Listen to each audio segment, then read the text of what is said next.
આઠમા મહાદેવનું નામ છે ત્રંબકેશ્વર મહાદેવ.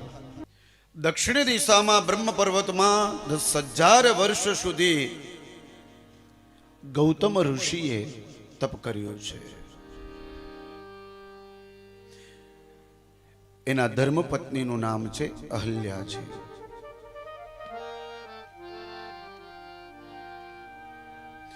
જ્યારે દુષ્કાળ પડ્યો ત્યારે એ ગૌતમ ઋષિએ ભગવાન વરુણનું તપ કર્યું. ભગવાન વરુણને પ્રસન્ન કર્યા.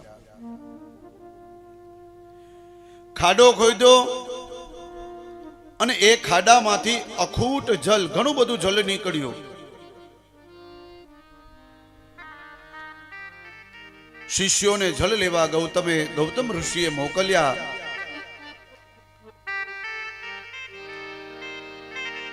ઋષિ પત્નીઓએ એ શિષ્યોને ત્યાંથી કાઢી મૂક્યા.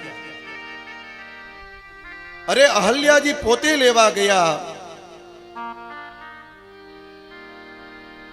ત્યારે ઋષિ પત્નીઓએ ઋષિઓને ભરમાવ્યા.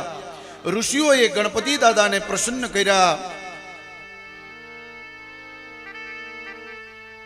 આ ગૌતમ ઋષિને આશ્રમમાંથી કાઢી મૂક્યા.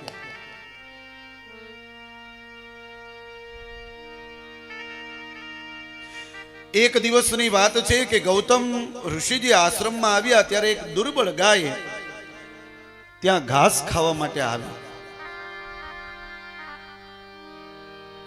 ગૌતમ ઋષિજી ત્યાં રોકાઈ ગયા. બન્યું એવું ત્યાં ગાય મૃત્યુ પામી. ગૌતમ ઋષિ અને અહલ્યાજી વિસ્મય પામ્યા કે આ ગાયને કઈ હતું નહીં અને આ ગાય કેવી રીતે મરી ગઈ. ત્યારે પેલા ઋષિઓએ અને ઋષિ પત્નીઓએ તેને ધિક્કાર્યા. એને આશ્રમમાંથી બહાર કાઢી મૂક્યા. એ ગૌતમ ઋષિ અને અહલ્યા નવા આશ્રમમાં રહેવા લાગ્યા. ગૌતમ ઋષિએ બ્રાહ્મણોને પૂછ્યું કે આનું પ્રાયશ્ચિત શું? ગૌ હત્યાનું અપરાધ તો કર્યો નથી, છતાં પણ ગૌ હત્યાનું પાપ, એનું પ્રાયશ્ચિત.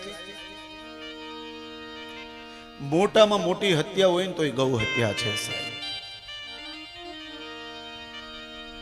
અત્યારે આ સમયમાં ઘણી બધી ગાયો કપાય છે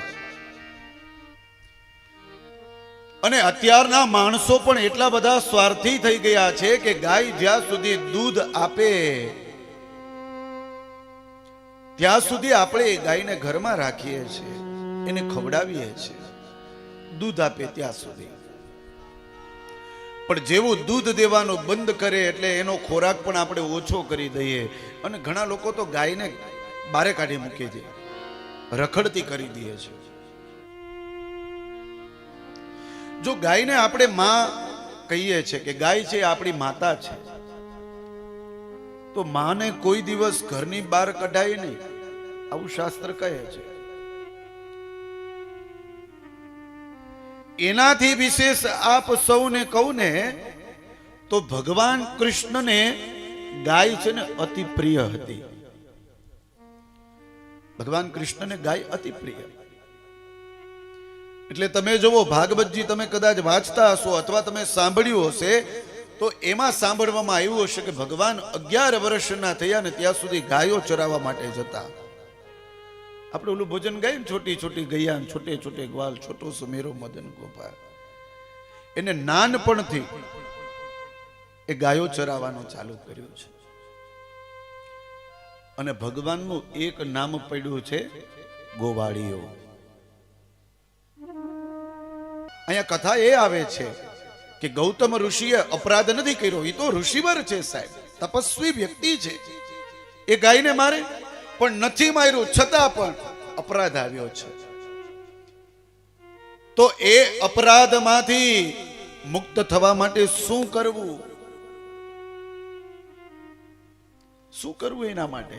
એટલે બ્રાહ્મણોને પૂછે છે કે આનું પ્રાયશ્ચિત શું? તમે કદાચ કોઈ એવું કર્મ કર્યું હોય તો એના પાછળનું પ્રાયશ્ચિત હોય તો આ ગૌ હત્યાનું પ્રાયશ્ચિત શું છે? ભલામણા ભાગવતજીમાં એક નૃગ ચરિત્ર આવે છે, નૃગ રાજાની કથા આવે છે. એકને એક ગાય બીજા ઋષિવરને દાનમાં આપીને તો પણ ગૌ હત્યાનું પાપ લાગે છે સાહેબ.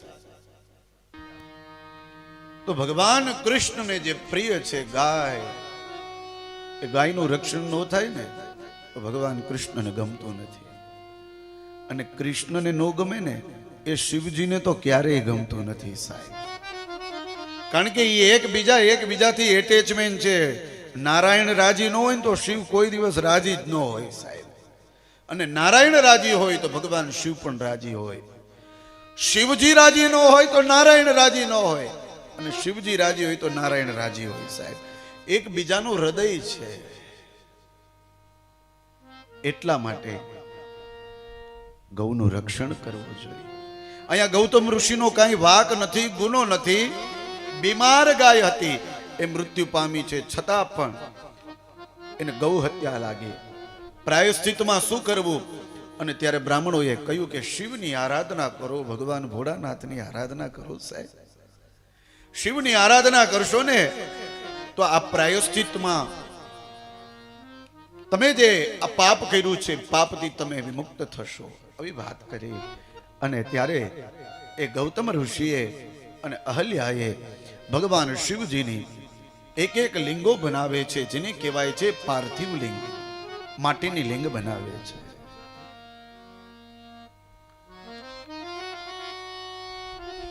જે વ્યક્તિએ અનુષ્ઠાન કરવાના હોય, જેને મનથી સંકલ્પ કર્યો હોય કે હું આખો મહિનો ભગવાન શિવજીની પાર્થિવેશ્વરની પૂજા કરીશ, તો એ વ્યક્તિએ નિત્ય વહેલું જાગી માટી લેવા જવું પડે. એ માટીને પવિત્ર કરવી પડે. પવિત્ર કર્યા પછી માટી લાવવી પડે શુદ્ધિકરણ કરીને. એ માટીનો પિંડ બનાવી અને શિવલિંગ બનાવવી પડે. એમાં ગંગાજળ છાંટવું પડે. અને આ પાર્થિવેશ્વરની શિવલિંગ તો કે અંગૂઠા માત્ર, આપણો અંગૂઠો છે ને એવડી બનાવવાની હોય. અને આ શિવલિંગમાં તમે કદાચ થાળું ન બનાવો તો ચાલે. પાર્થિવેશ્વર આવડી શિવલિંગ બનાવવાની. હવે મહિના દિવસનો દાખલા તરીકે આપણો 1.25 લાખનો ક્રમ હોય કે આખા મહિના દરમિયાન હું 1.25 લાખ શિવલિંગ પાર્થિવેશ્વરની બનાવીશ, તો દરરોજની કંઈક 5,000 શિવલિંગ બનાવવી પડે. 5,000-5,500 એનો ક્રમ એક આવે છે. બીજી વસ્તુ કે એ સવારથી સાંજ સુધીમાં શિવલિંગ બની જવી જોઈએ. એ શિવલિંગ બન્યા પછી સોમવારનો અલગ આકાર બતાવ્યો છે, મંગળવારનો અલગ આકાર બનાવ્યો છે, બુધવારનો, ગુરુવારનો, શુક્ર, શનિ, રવિ આ 7 વારના એ શિવલિંગ જે બનાવી છે એના અલગ અલગ આકાર બતાવ્યા છે. એ આકાર પ્રમાણે ગોઠવી સાંજના સમયે એ શિવલિંગની 1650 પૂજા કરવાની. એ શિવલિંગ ઉપર પાર્થિવેશ્વર ઉપર અભિષેક કરવાનો. એ શિવલિંગને ભોગ અર્પણ કરવાનો, બિલીપત્ર અર્પણ કરવાના. છેલ્લે ભગવાનની આરતી કરી. અને શિવ પુરાણમાં બતાવ્યું છે કે પહેલા દિવસની શિવ પાર્થિવેશ્વર પૂજા પરિપૂર્ણ થઈ જાય ને એટલે એ શિવલિંગને પધરાવી દેવાની. સાંજના સમયે પૂજા પૂરી થઈ જાય પછી એમાં આળસ નહીં રાખવાની કે આવતીકાલે સવારે પધરાવશું, એવી આળસ નહીં કરવાની.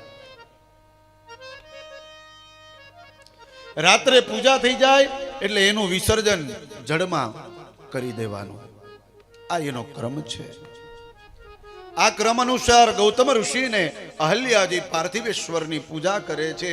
ભગવાન ભોળાનાથ, દેવોના દેવ મહાદેવ ત્યાં પ્રસન્ન થયા છે.